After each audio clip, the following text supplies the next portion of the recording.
जय माता दी। हर हर महादेव। मैं आपका दोस्त संदीप शास्त्री। आप सब कैसे हैं?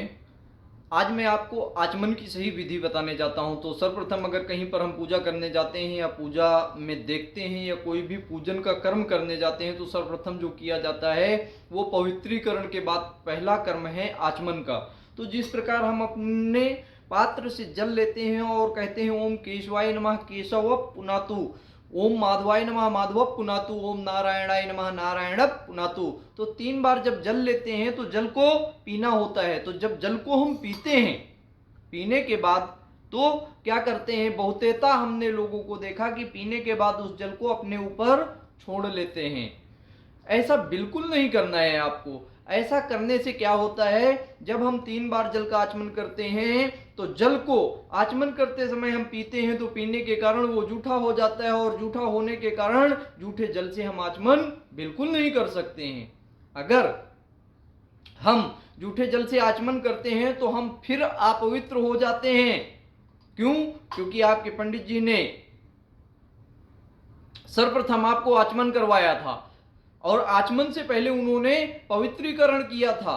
पवित्रीकरण करने के कारण आपको जब उन्होंने जल दिया तो क्या कह रहे हैं कि ओम केशवाय नमः, केशव के रूप में भगवान ब्रह्मा आपके नाभि में विराजमान हो। ओम माधवाय नमः, माधव के रूप में भगवान विष्णु आपके कंठ में विराजमान हो। ओम नारायणाय नमः, नारायण के रूप में भगवान सांब सदाशिव आपके केंद्र में विराजमान हो, आपके मस्तक में विराजमान हो और आपके ध्यान को एकाग्र करें। जब पुनः हम उस जल को ग्रहण कर लेते हैं और पी लेते हैं और ऊपर जल को छोड़ते हैं तो वो जल जूठा हो जाने के कारण हम फिर अपवित्र हो जाते हैं। इसका विधान कहीं भी किसी भी ग्रंथ में नहीं है। एक दूसरे को देखने के कारण ये प्रवृत्ति हमारे अंदर प्रवेश कर गई है कि आप कर रहे हैं तो हम भी वैसा ही करें। फर्स्ट बात। सेकंड बात, हम बाल का स्पर्श करते हैं। पूजा के समय बाल का, अपने केश का स्पर्श करना मना किया गया है। स्पर्श करना निषेध है। तो हम बाल का भी नहीं छू सकते हैं। बालों को छूना निषेध माना गया है पूजा के कर्म में। अगर आपके खाने की वस्तु में, आपके पीने की वस्तु में, जल में या किसी भी चीज में कोई एक बाल गिर जाता है तो आप उस चीज को खाना पसंद नहीं करते हैं, आप उस चीज का त्याग कर देते हैं।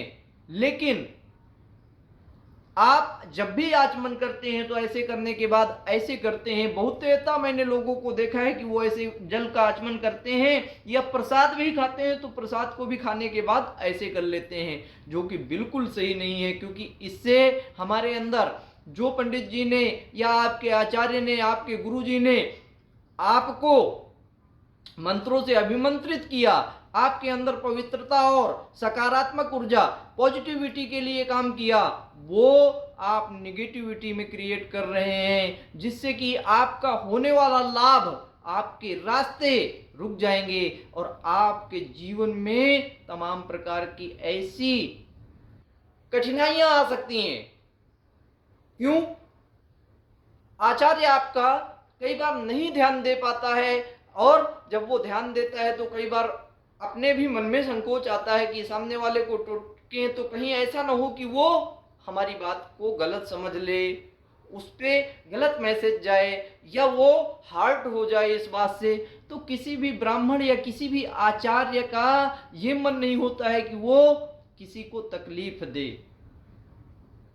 तो इसी के साथ आपको हमने बताया और आप अच्छी प्रकार से आचमन करें, भगवान की शरण में जाएं, आपका जीवन मंगलमय होगा। आप हमारे चैनल को लाइक और सब्सक्राइब करें और सभी प्रकार से अगर आपका किसी भी प्रकार का कोई प्रश्न बनता है तो आप हमसे प्रश्न कर सकते हैं। जय माता दी। हर हर महादेव।